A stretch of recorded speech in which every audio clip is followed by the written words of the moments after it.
Երեկ Ալեն Սիմոնյանը մի տեսանյութ է հրապարակել, որում ներկայացված են այս 4.5 տարիներին մի քանի ընդդիմադիր պատգամավորների ԱԺ նիստերից բացակայության տվյալները,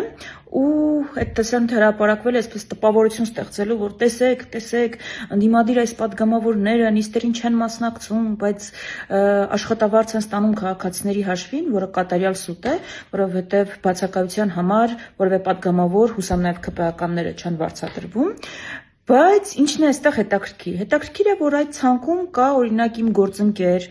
մի քանի ամիս շարունակ ապօրինի կալանավորված, հիմա տնային կալանք ապօրինի կրող Արտուր Սարգսյանը, ով ներկայացվել է որպես ամենաշատ բացակայություններ ունեցող պատգամավորներից մեկը։ Բայց օրինակ Իշխան Զաքարյանը, ում չգիտեմ վերջին անգամ խորհրդարանում ով կամ երբ է տեսել, այդ ցանկում չկա։ Այդ ցանկում կամ նաև ես։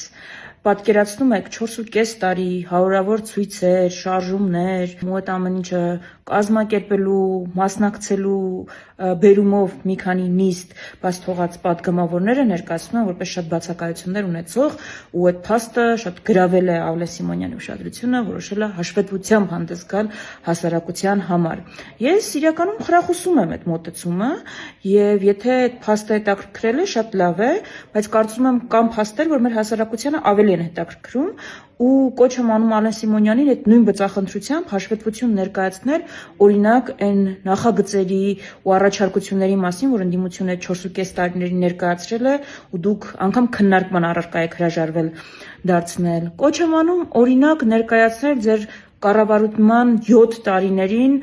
օրինակ օնլայն խաղատների շրջանառության աճի մասին տվյալները, այդ որ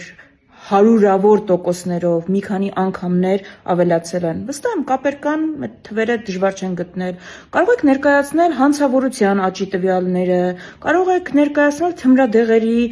շրջանառության աճի տվյալները։ Ի վերջո կարող եք ներկայացնել 44-օրյա պատերազմում նահատակվածների ամբողջական ցանկը անուն-ազգանուններով, որ այդ պլյուս-մինուսներով չխոսեք մեր նահատակների մասին։ Վստահ եմ սա շատ ավելի է հետաքրքրում մեր հասարակությանը։ Այնպես որ ողջունում եմ այս հաշվետվողականություն ներկայացնելու մոտեցումը եւ կոչ եմ անում անպայման անդրադառնալ, չսահմանափակվել, բայց անպայման անդրադառնալ իմ ներկայացրած թեմաներին ու հարցերին։ Սպասում եմ նոր հաշվետվությունների։